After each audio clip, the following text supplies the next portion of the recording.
Hello, we are Team RM1 Extended Reality. My name is Kale Anderson, I'm Malcolm Jordan. My name is Joseph Nagel. and we are going to show you our project.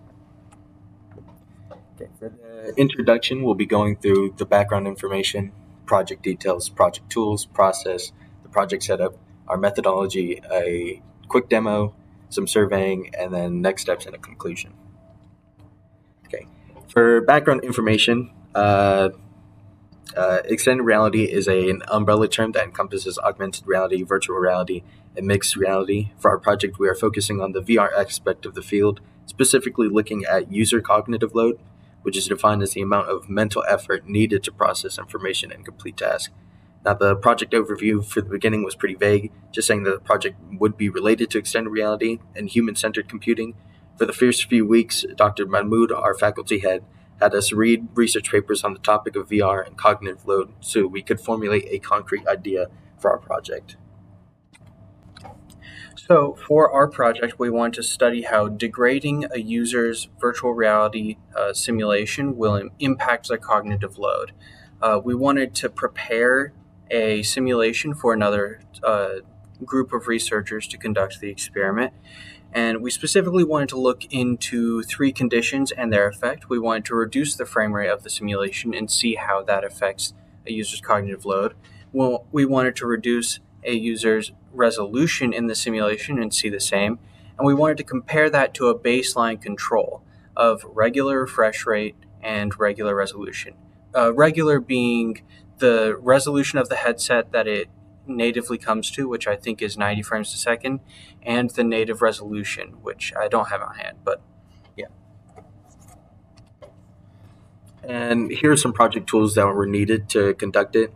For our hardware, we needed a VR headset. The VR headset we are using is the HTC Vive Focus Vision, which was provided to us by our faculty head. For software, we needed Unity Hub and a free Unity asset called VR Beginner, the escape room. And we will be using a questionnaire that will be using the NASA TLX, the NASA Task Load Index, to help us get data from the user for their cognitive load.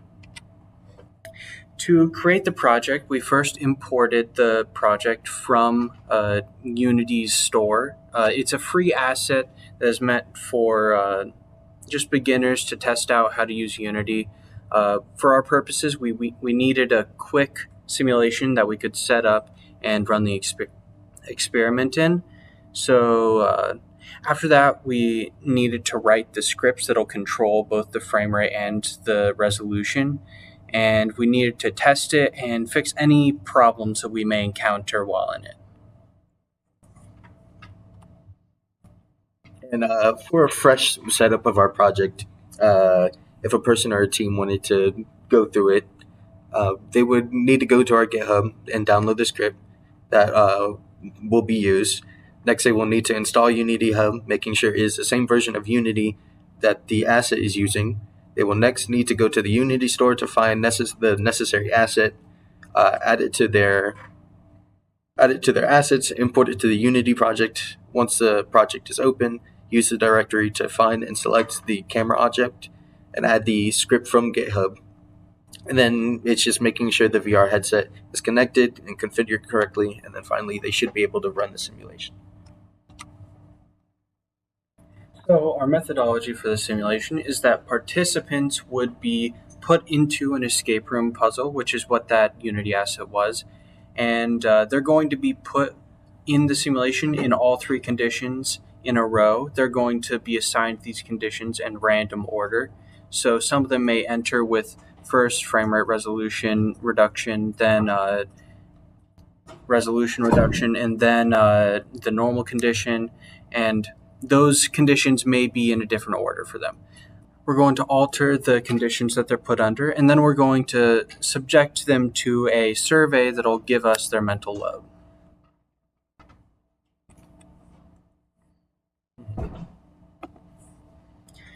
So here we have a demo of our study. On the left around this area is where our script is. You see it there, VR condition script. And this is where we control our target frame rate and our target resolution scale. So right now, in this video, it's set to 15. So it's not just the recording that you're seeing that's causing that. The frame rate in the simulation is actually set down to 15 frames per second. And you can see how the escape room works. You use keys, you make potions, and you follow clues that are set around the room to manage to escape.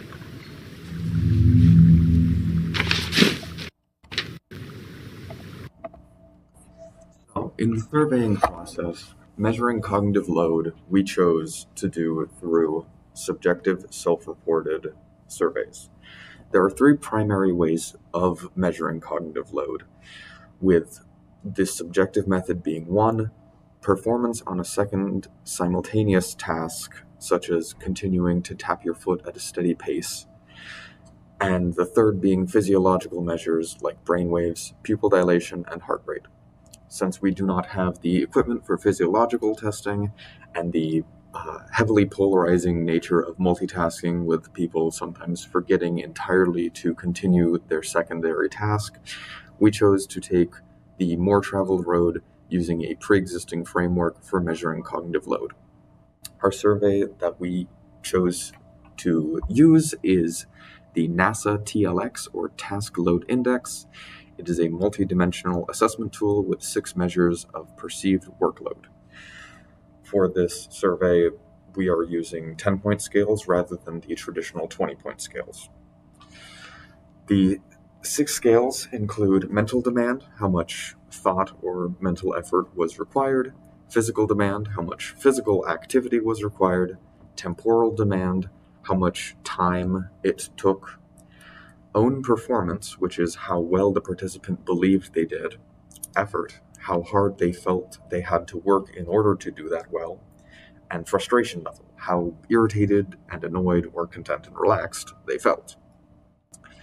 Because we are gathering data on all of these factors and attempting to compare them, we are using raw TLX, a modification where the subscales are not weighted by how important the user believes them to be.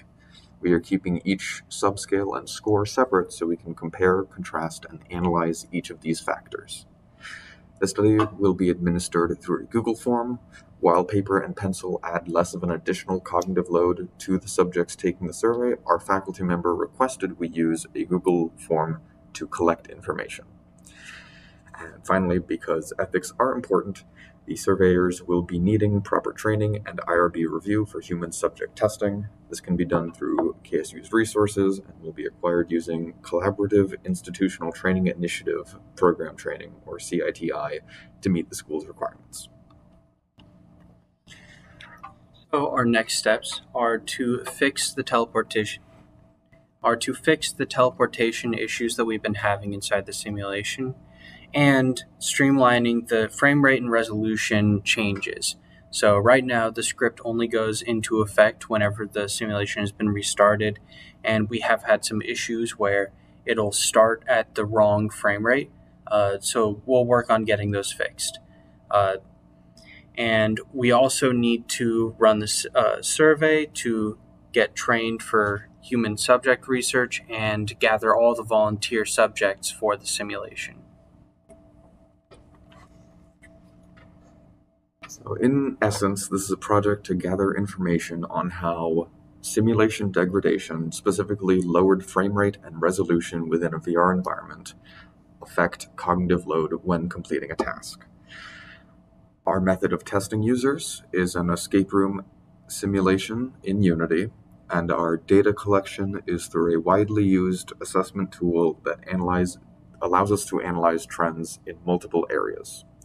Our findings will be compiled into a paper alongside our background methodologies and process, and the simulation and experiment will be prepared for other researchers to execute in the future.